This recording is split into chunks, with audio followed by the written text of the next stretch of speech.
बांकेलाल और यक्ष कुमार। और अगले ही पल वह सारे के सारे कुत्ते मर चुके थे और उनकी नीली पड़ती लाश को देखकर गांव वाले फौरन समझ गए, अरे ये क्या, प्रसाद खाते ही ये मर गए। हाँ, इनके नीले पड़ते शरीर यह साबित करते हैं कि यह प्रसाद जहरीला था। तो इसका मतलब जो अगर इस प्रसाद को यह मुसाफिर ना गिराता तो हो सकता था कि इस प्रसाद को खाकर पूरा का पूरा गांव ही। हाँ, उस प्रसाद को खाने के बाद शायद ही हम में से कोई जीवित बचता। तो हमें अपने जीवन बचाने वाले को धन्यवाद देना चाहिए।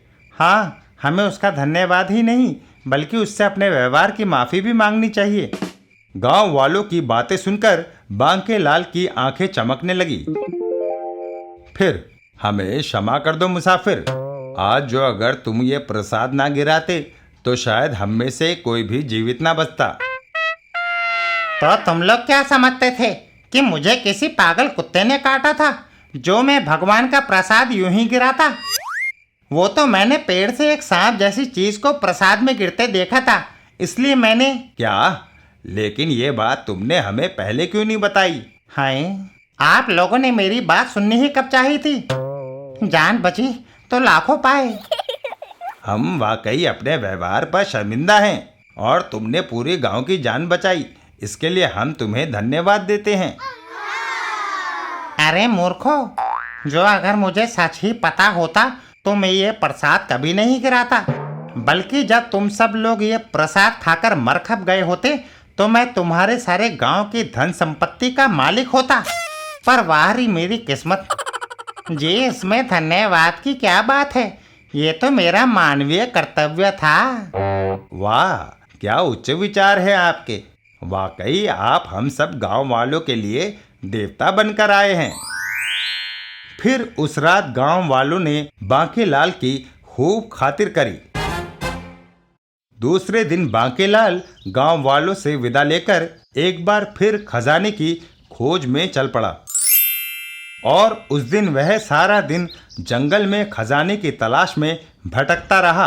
ओफ, प्यास के मारे बुरा हाल है और यहाँ दूर दूर तक कोई कुआं या तालाब भी नजर नहीं आ रहा। हे प्रभु, कहीं खजाने के चक्कर में प्यासा ही ना मरना पड़े। तभी दूर उसे एक झोपड़ी दिखाई दी। ओह, लगता है किसी सन्यासी की झोपड़ी है। अब तो पानी ही नहीं, खाने और रात को सोने की भी व्यवस्था यही होगी। और हो सकता है कि झोपड़ी में रहने वाला कोई पहुंचा हुआ सन्यासी हो, तो शायद मुझे उस खजाने तक पहुंचने की कोई राह ही सुझा दे। शीघ्र ही ओम नमः शिवाय, फिर ओम नमः शिवाय। ओह, सन्यासी तो साधना में लीन है, मुझे इसका ध्यान भंग होने की प्रतीक्षा करनी चाहिए। लेकिन काफी देर प्रतीक्षा के बाद भी जब सन्यासी ने आंखें नहीं खोली तो बांकेलाल झुंझला उठा। सन्यासी का क्या पता, नहीं कब इसकी साधना पूरी होगी। यहाँ तो मारे प्यास के दम निकला जा रहा है और इस झोपड़ी में पानी वगैरह का भी इंतजाम नहीं है। मैं अभी इसका ध्यान भंग करता हूँ। ओम नमः शिवाय। बांकेलाल अभी सन्यासी को आवाज लगाने ही जा रहा था कि तभी उसके दिमाग में बिजली की तरह एक विचार कौंधा।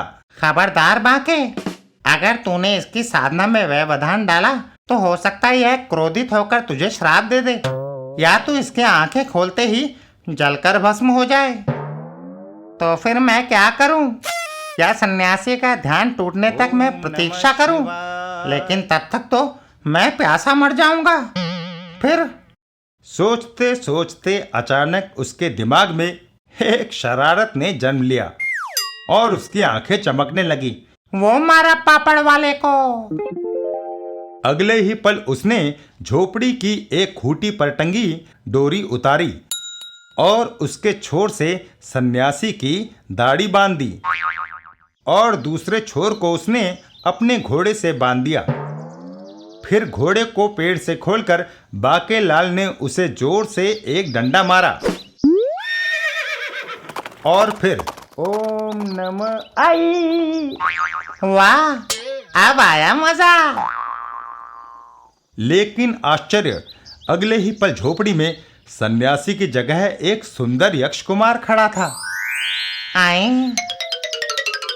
हैरान होने की जरूरत नहीं है शरारती बांकेलाल। तुम्हारी शरारत के कारण आज वर्षों बाद मुझे श्राप से मुक्ति मिली है। अरे, ये तो मेरा नाम भी जानता है।